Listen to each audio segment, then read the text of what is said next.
हे जाय 2 मिनिटात रोहित पवार बोलतात ना पोडियमवर.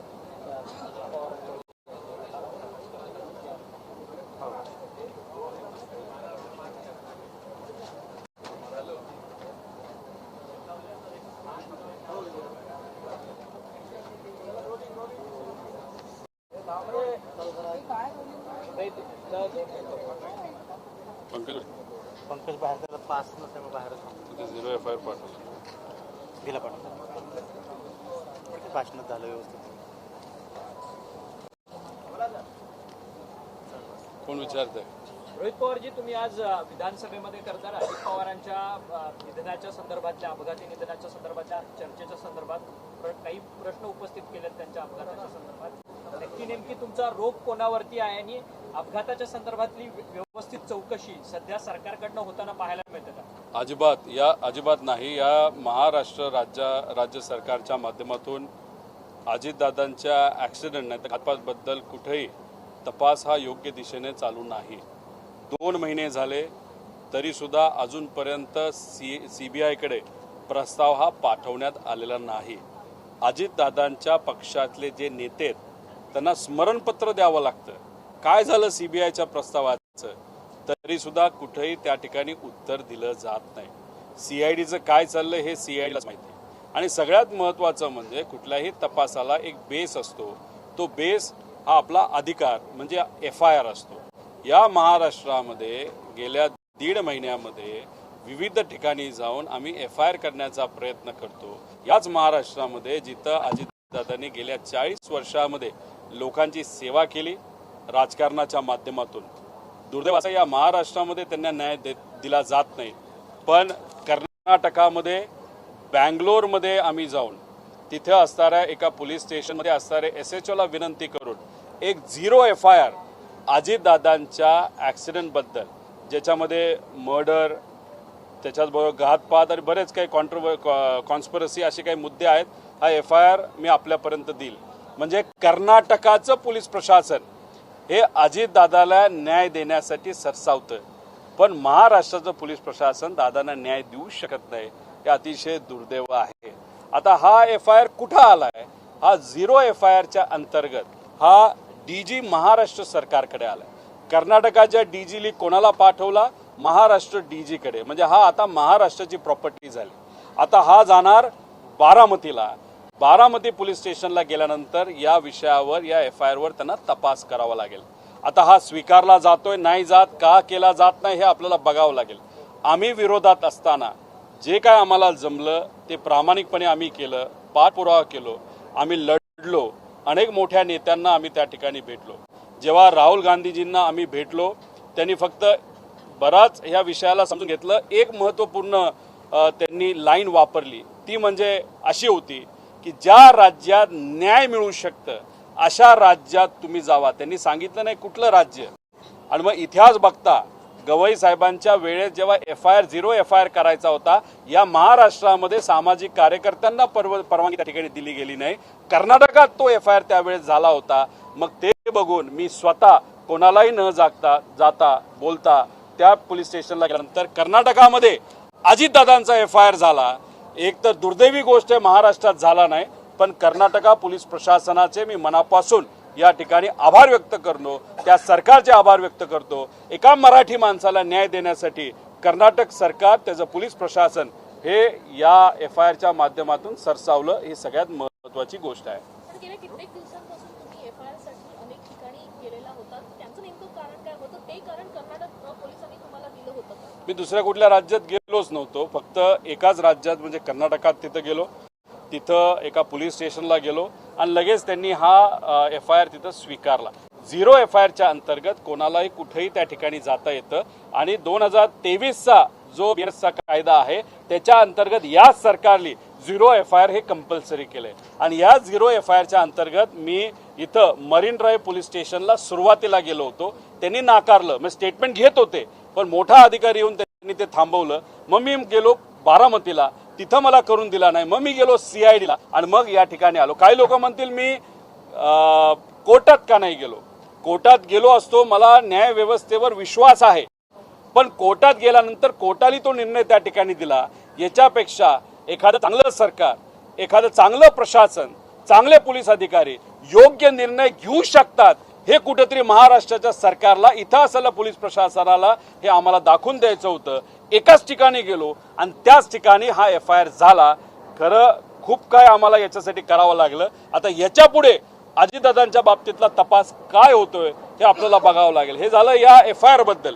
पण उद्याच्या दिवशी त्यांच्या पार्टीमध्ये काही नेते कशा पद्धतीचं राजकारण करतात, कशा पद्धतीने तिथं काय गोष्टी चुकीच्या पद्धतीने करतात, हे उद्या प्रेस कॉन्फरन्सच्या माध्यमातून इथंच सकाळी 11 वाजता मी आपल्या सर्वांसमोर तो विषय त्या ठिकाणी मांडेल. परंतु रोहितदादा, या सगळ्या प्रकरणामध्ये सातत्यानं सुनील तटकरे असतील किंवा प्रफुल्ल पटेल असेल यांची नावं किंवा त्यांच्याकडे संशयाची सुई जी आहे ती या सगळ्या विमान अपघाताच्या संदर्भात येत होती. खरं तर प्रफुल्ल पटेल यांचा काही संबंध थेट या विमान अपघाताशी काही आहे का? विषय एवढाच आहे. FIR आता झालेला आहे. FIR मध्ये तुम्ही आज डिटेलमध्ये गेला आणि जे काही कंप्लेन डॉक्युमेंट आपण 60 पानाचं हे कर्नाटका पोलिसांना त्या ठिकाणी दिलेलं आहे. इन्व्हेस्टिगेशन होत असताना FIR वर तर होणार, पण आम्ही जे काही तिथं कंप्लेंट डॉक्युमेंट दिलेलं आहे 60 पानाचं 66 पानाचं, त्याच्यात खोलात जाऊन कुठलीही संस्था CBI CID नाही तर साधं पोलीस प्रशासन तिथं त्यांना खोलात जाऊनच FIR तिथं करावं लागेल. त्याच्याचबरोबर तुम्ही जर विरोधाभास बघितला म्हणजे नाशिक प्रकरणामध्ये SIT फॉर्म केली जाते, तिथे असणारे अधिकारी जल्लद पद्धतीने एका चुकीच्या प्रवृत्तीच्या व्यक्तीला, चोराला त्या ठिकाणी पकडता. चांगली गोष्ट आहे. तिथं तुम्ही जल्लद गती दाखवता, ती जे खरं आम्ही ते स्वागत करतो. पण दादाच्या बाबतीत CID जल्लद का त्या ठिकाणी होत नाही. राहिला प्रश्न कोण याच्यामध्ये जबाबदार आहे, हे क्रिमिनल इन्व्हेस्टिगेशन झाल्याशिवाय कळणार नाही. पण FIRच होत नव्हता, तर मग क्रिमिनल इन्व्हेस्टिगेशनला दिशाच त्या ठिकाणी मिळत नव्हती. आणि ही दिशा तिथं या FIRच्या माध्यमातून दिसेल. आणि इन्व्हेस्टिगेशन जर पारदर्शक पद्धतीने झालं तर नक्कीच न्याय मिळण्याशिवाय राहणार नाही. आम्ही विरोधात आहे. जे काय आम्हाला जमलं ते आम्ही केलेलं आहे. जे सत्तेत आहेत ते मात्र त्या ठिकाणी काहीच करताना दिसत नाही. अजितदादांच्या पक्षाचे नेते सुद्धा गप्प बसताना आम्ही जेव्हा बघतो तेव्हा खरंच आम्हाला वाईट वाटतं. त्यांना सत्तेत असताना सुद्धा स्मरणपत्र द्यावं लागतं, म्हणजे हे हास्यास्पद आणि दुर्दैवी गोष्ट असंच आपल्याला म्हणावं लागेल. परंतु तुमच्या कुटुंबामधनं देखील जय पवार हे पुढे येऊन पत्रकार परिषद घेणार होते. खरं तर त्यांची पत्रकार परिषद अद्यापही झालेली नाही. खरं तर दोन आठवड्यापूर्वी त्यांची पत्रकार परिषद होणार होती. कोणाचा दबाव आहे असा की जय पवार हे पत्रकार परिषद घेत नाहीये? सुनील तटकरेंचा, प्रफुल्ल पटेलांचाच दबाव त्या ठिकाणी असेल. माझ्याकडे बरेच पुरावे तिथं आलेले आहेत. पण जय पवार हे पत्रकार परिषद घेणार आपल्या वडिलांना न्याय देण्यासाठी. ज्या त्यांच्या पक्षाच्या कार्यकर्त्याच्या ज्या नेत्यावर विश्वास होता त्या नेत्याला देण्यासाठी जय पवार जर प्रयत्न करत असेल, याच्या आधी सुद्धा त्यांनी प्रयत्न केला होता, त्याचं स्वागतच खऱ्या अर्थाने आपण केलं पाहिजे. त्याची प्रेस कॉन्फरन्स होत नाही तोपर्यंत मी माझ्याकडे जे काही पुरावे आहेत ती प्रेस कॉन्फरन्स मी तिथे घेणार नाही. कारण त्याची प्रेस कॉन्फरन्स झाली, त्यात जर काही गोष्टी राहिल्या असतील त्याच मी पुढच्या प्रेस कॉन्फरन्समध्ये घेणार आहे. पण गेल्या आठवड्यात होणारी प्रेस कॉन्फरन्स आजपर्यंत का नाही झाली हे मला तरी सांगता येणार नाही. पण सुनील तटकरे आणि प्रफुल्ल पटेल नाहीतर सत्तेतले काही भाजपचे नेते त्यांना करू नका असं म्हणत आहेत का काय, असाही प्रश्न आम्हाला निर्माण व्हायला लागलाय. त्याची प्रेस कॉन्फरन्स इथं होत नाही आणि दादांचा FIR इकडे होत नव्हता. आम्हाला कर्नाटकात जाऊन FIR हा इथं करावा लागला. ब्लॅक बॉक्सचं नेमकं काय झालं ज्याचा तपासासाठी अमेरिकेकडे तो पाठवण्यात आल्याची माहिती ही स्वतः प्रफुल्ल पटेल यांनी दिलेली होती. मात्र आता त्याचं काय झालं, कित्येक महिने उलटलेले आहेत. नेमकं त्या ब्लॅक प्रफुल्ल पटेलांना वाटतच नसेल की हा तपास योग्य दिशेने त्या ठिकाणी जावा. कुठेही अमेरिकेला ब्लॅक बॉक्स दिला गेला नाही, हा भारतातच आहे. पण त्या बाबतीत कुठंच काही नाही झालं. त्याचं कारण हे सगळे जे आजी माजी अधिकारी आहेत ते प्रफुल्ल पटेलांच्या ओळखीचे अधिकारी आहेत. आणि जे महाशय, जे नेते, जे मंत्री हे एव्हिएशन मंत्री म्हणून बसलेले आहेत, त्यांचे व्यक्तिगत आणि व्यावहारिक संबंधच VSR बरोबर असल्यामुळे कसं AIB अजितदादांच्या बाबतीत योग्य पद्धतीचा तपास करणार. आता आम्ही वाट बघतोय ते पुढचा जो काही अहवाल आहे तो त्या ठिकाणी कधी देतील. पण असे 9 अहवाल असे 9 अहवाल हे AIB कडे प्रलंबित आहे फायनल प्रस्तावासाठी, नाही तर फायनल इन्व्हेस्टिगेशन रिपोर्टसाठी. काही अहवाल 4 वर्षापूर्वीचे आहेत, काही 3.5 वर्षापूर्वीचे आहेत, काही 2.5 वर्षापूर्वीचे आहेत. मला AIB ला एवढंच सांगायचं आहे की तुम्हाला वाटत असेल की लोक विसरले, महाराष्ट्रातील लोक कधी अन्यायाला विसरत नाही, आणि तुम्ही जर विसरला, निवांत बसला, तुम्हाला जाग्यावर आम्ही आणल्याशिवाय त्या ठिकाणी राहणार नाही. खास करून मंत्र्याचा राजीनामा, म्हणजे केंद्रीय एव्हिएशन मंत्र्याचा राजीनामा हा घेतलाच पाहिजे अशी आमची भूमिका आहे. पण शेवटी केंद्रात जे कोणी खासदार असतात ते त्यांची भूमिका त्या ठिकाणी मांडत असतात. आम्हाला मित्रत्व नाही, आम्हाला फक्त न्याय त्या ठिकाणी पाहिजे, आणि तो न्याय आम्ही मिळवल्याशिवाय राहणार नाही. दादा, अजित पवार गेल्यानंतर राष्ट्रवादी काँग्रेस अजित पवार यांच्या पक्षाचं पुरोगामित्व संपूर्ण संपलंय का, हा सगळा प्रश्नचिन्ह निर्माण होतोय. कारण की अशोक कराड जो भोंदूबाबा आहे त्याच्या चरणी अनेक त्यांचे नेते मंडळी लीन होताना पाहायला मिळतात. स्वतः प्रदेशाध्यक्ष सुनील तटकरे यांचे फोटो आहेत, रुपाली चाकणकर तर त्यांच्या पाय धुत असतानाचे सगळे फोटो व्हिडिओ समोर येताना पाहायला मिळतात. आणि ह्या वरतून हा बाबा जो आहे तो VSR कंपनीच्या विमानातून देखील प्रवास करतोय. अर्थात या सगळ्याचं गौड बंगाल काय? अजितदादा जेव्हा जिवंत होते तेव्हा बारामतीचं त्यांचं जे घर आहे त्याच्या बाहेर ब्लॅक मॅजिक झालेलं आपण सगळ्यांनी बघितलेलं आहे. मुंबईमध्ये सुद्धा त्यांचं जे राहतं घर होतं देवगिरी बंगला, त्याच्या बाहेर सुद्धा अशीच काळी जादू झालेली आपल्या सगळ्यांना माहिती आहे. अजितदादांच्या पक्षामध्ये असे बरेच नेते आहेत ज्यांना करंगळीला कुठेतरी कापले, अंगठ्याला कापले, काय करतात त्यांना त्या ठिकाणी माहिती. आता काळी मॅजिकमध्ये कोण कोण त्या ठिकाणी अडकलेलं आहे, कोण असा प्रयत्न त्या ठिकाणी करत होतं की दादांची ताकद जावी आणि त्यांच्याकडे ती ताकद यावी, त्याच्या मागे काय हेतू होता. कारण का शेवटी ब्लॅक मॅजिक जेव्हा केली जाते त्याच्या मागे एक हेतू असतो. तो किती फुसका असला, ब्लॅक मॅजिकला आम्ही कुठंच भीक घालत नाही, नाही तर महाराष्ट्रात कुठलाच व्यक्ती भीक घालत नाही. पण मग त्याच्यात हेतू काय, हेतू मनामध्ये ठेवून तुम्हाला श्रीमंत व्हायचंय, तुम्हाला देशाचा पंतप्रधान व्हायचंय, महाराष्ट्राचा मुख्यमंत्री व्हायचंय, तुम्हाला असलेल्या अडचणी त्या ठिकाणी संपवाव्यात, नाहीतर पक्षामध्ये जे सर्वात मोठं पद आहे ते मला मिळावं, यासाठी त्यांच्या पक्षातून कुणी कुणी ब्लॅक मॅजिक केली.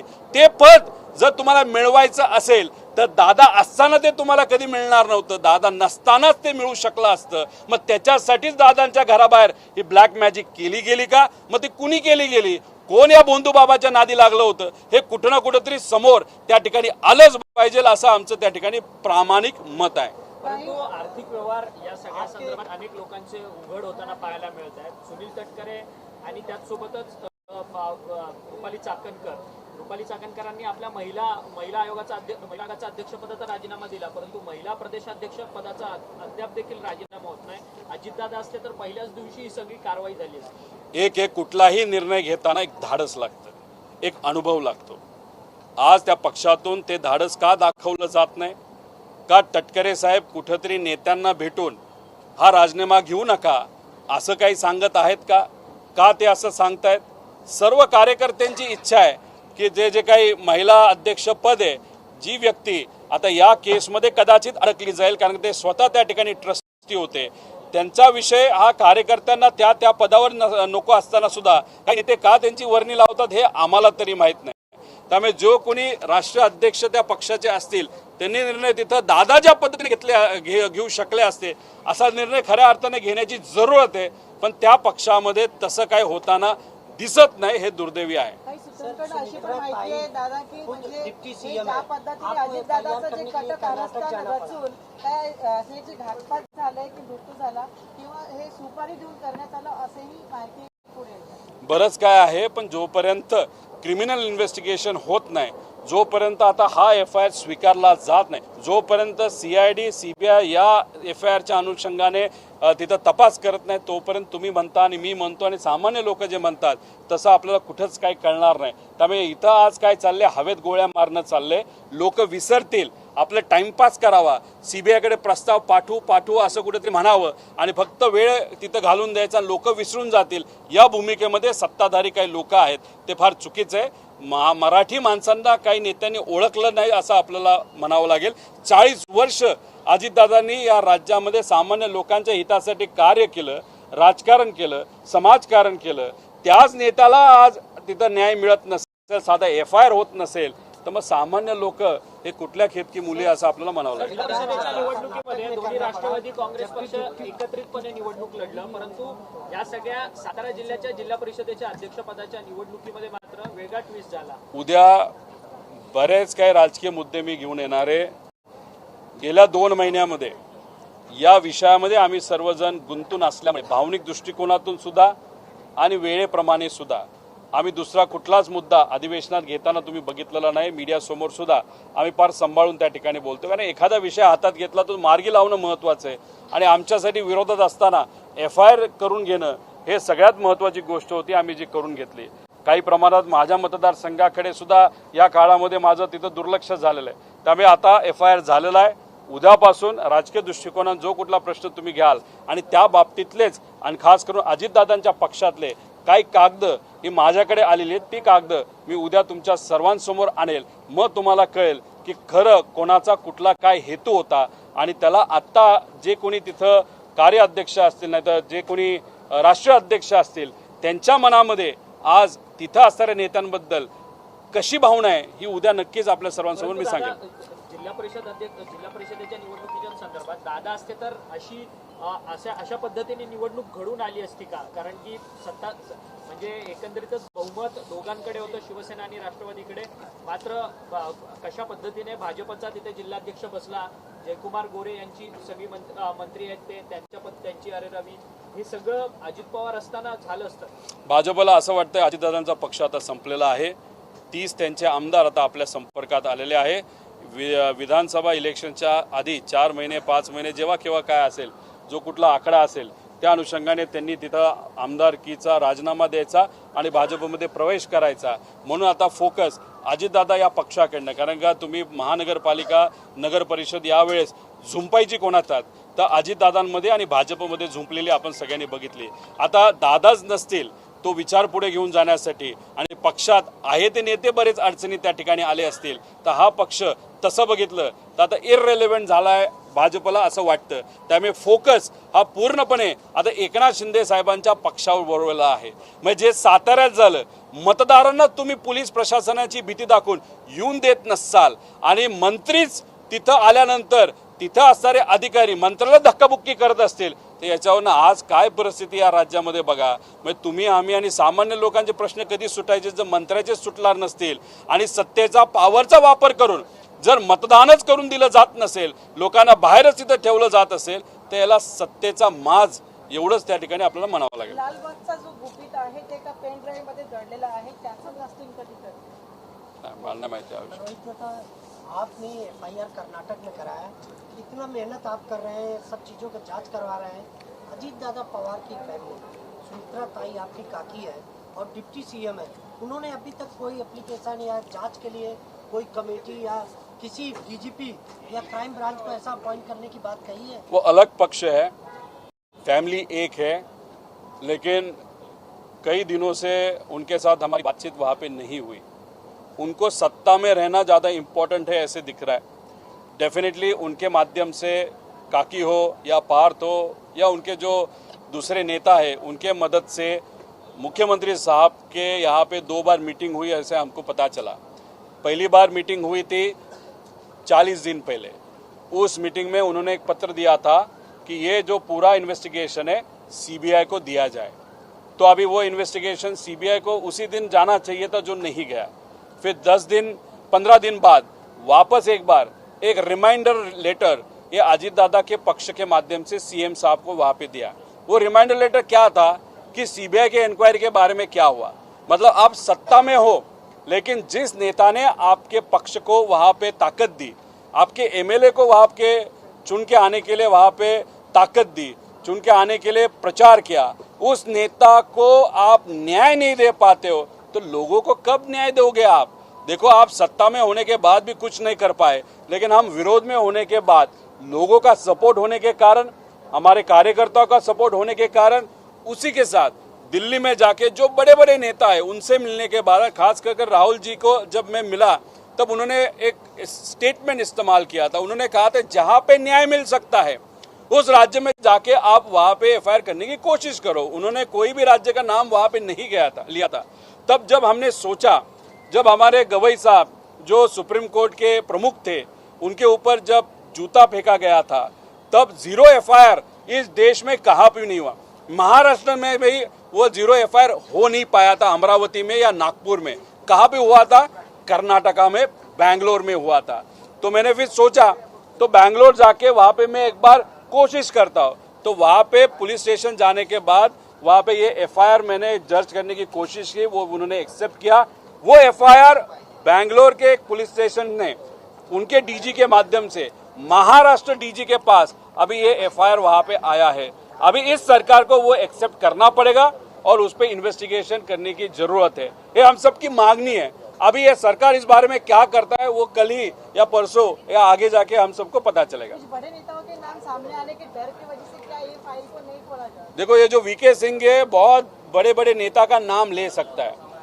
उसका बेटा रोहित सिंह, उसके शादी के लिए जो जो लोग आए थे उसके साथ अगर आप देखो उसके जो कंपनी है उसमें जिन लोगों की इन्वेस्टमेंट है उनके नाम वो लग सकता है। या जिस व्यक्ति ने वीके सिंह का इस्तेमाल करते हुए दादा का एक्सीडेंट जानबूझ के करवाया, मतलब मर्डर करवाया, उसका इल्जाम वीके सिंह ले सकता है। इसके कारण वीके सिंह पे आज तक कार्रवाई की नहीं गई। रादर अगर आप देखो कि दादा का एक्सीडेंट होने के बाद अभी तक